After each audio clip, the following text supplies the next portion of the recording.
Em nome do Pai, do Filho e do Espírito Santo. Amém. Do Evangelho segundo São Mateus. Naquele tempo disse Jesus aos seus discípulos: Não julgueis e não sereis julgados, pois vós sereis julgados com o mesmo julgamento com que julgardes, e sereis medidos com a mesma medida com que medirdes. Por que observas o cisco no olho do teu irmão e não prestas atenção à trave que está no teu próprio olho? Ou como podes dizer ao teu irmão: Deixa-me tirar o cisco do teu olho, quando tu mesmo tens uma trave no teu?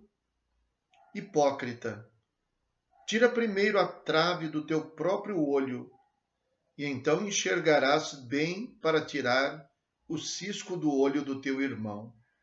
Palavra da salvação. Essa palavra às vezes pode ser mal compreendida.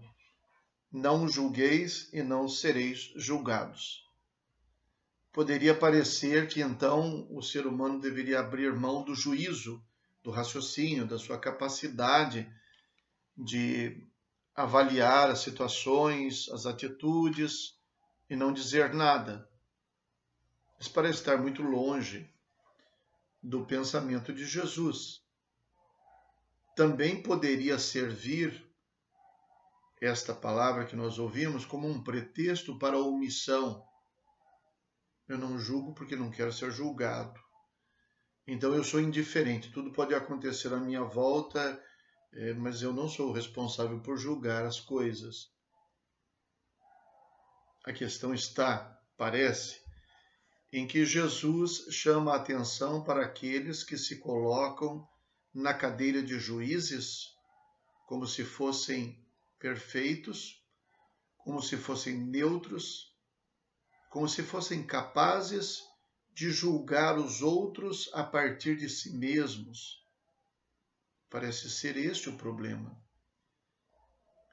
Ao julgar os outros, esquecer-se de que quem julga também é limitado. Se refere, por exemplo, ao pecado do outro, se esquece de que também é pecador. Vocês devem se lembrar daquela passagem do Evangelho de São João, quando trazem uma mulher que foi pega em flagrante adultério e então provocam Jesus para ver se ele concorda que se aplique a pena de morte prevista na lei de Moisés. E insistem com ele. Jesus se faz de indiferente, começa a escrever no chão. Eles insistem e Jesus em momento nenhum diz que eles estão errados, que a mulher está certa ou coisa parecida. Jesus apenas faz com que eles consultem a própria consciência para saber se eles estão em condições de julgar. Quem não tiver pecado, atire a primeira pedra. Então eles tinham se esquecido de que eles também eram pecadores, possivelmente eram pecadores tanto quanto a mulher, já que ela foi pega em flagrante adultério, mas foi trazida sozinha. Pode ser que o que cometeu adultério com ela estivesse ali, provocando o julgamento da mulher. Pode até ser que isso se desse. Então o problema é julgar os outros esquecendo-se da própria condição. Isso é tão considerável quando a gente fala, por exemplo, falo de uma experiência pessoal. Quem é padre, ao atender as confissões de alguém, quem está atendendo as confissões de alguém, a confissão, ouvindo os pecados de alguém, nunca pode se esquecer de que ele também é pecador. E isso não o incapacita para atender a confissão, porque a pessoa está pedindo perdão a Deus, é pelo pecado que ela está pedindo perdão, não é o padre, é o confessor. Mas se o padre se esquecer de que ele é apenas um instrumento ali e também ele se arvorar em julgar a pessoa, ele também fará um juízo errado nesse sentido. Ele não poderia julgar. Então, eu penso que Jesus resume as coisas com muita clareza quando, no final, ele diz qual é o problema do julgar, que ele diz que a pessoa deve se abster de julgar. O problema é: como podes dizer ao teu irmão, deixa-me tirar o cisco do teu olho, quando tu mesmo tens uma trave no teu? Então Jesus indica: hipócrita, tira primeiro a trave do teu próprio olho, e então enxergarás bem para tirar o cisco do olho do teu irmão.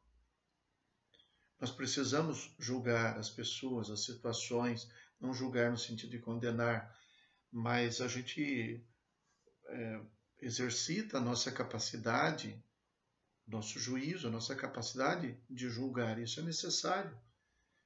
O problema é quando nós nos colocamos como juízes dos outros, como se nós fôssemos impecáveis.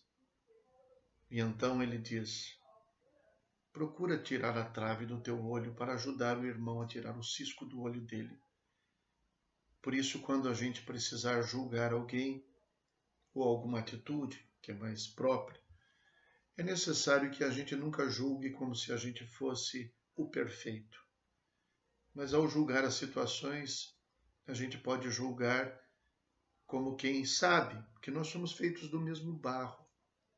Isso não nos impede de fazer juízo sobre as situações.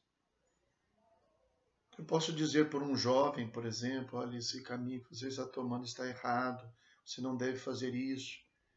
E o fato de talvez eu ter alguma experiência que também não deu certo não é um problema se eu tiver a capacidade de reconhecer isso. Talvez possa até ajudar, possa até dizer: olha, eu também já cometi erros e vi que não valeu a pena. Então, assim, eu posso apontar o caminho, posso ajudar alguém. É tão bonita essa atitude se nós fôssemos capazes de fazer isso sempre. É tão bonita e tão evangélica essa atitude. Quer dizer, julgar não para ser quem condena os erros do irmão, mas julgar para ser um instrumento para ajudar o irmão a se corrigir, a retomar o caminho, tanto quanto é útil para nós termos pessoas que às vezes sejam capazes de dizer coisas que a gente não compreendeu ainda, dizer coisas que a gente talvez não enxergou. Isso, evangelicamente falando, contribui para o crescimento do reino de Deus, para o crescimento de quem é corrigido, de quem é julgado, e também para o crescimento de quem às vezes precisa exercer essa atividade de julgar, de discernir sobre as atitudes dos irmãos. Rezemos. Senhor nosso Deus, dai-nos por toda a vida a graça de vos amar e temer, pois nunca cessais de conduzir os que firmais no vosso amor. Por nosso Senhor Jesus Cristo, vosso Filho, na unidade do Espírito Santo. Amém. O Senhor esteja convosco. Abençoe-vos o Deus Todo-Poderoso, Pai, Filho e Espírito Santo. Amém. Fiquem com Deus.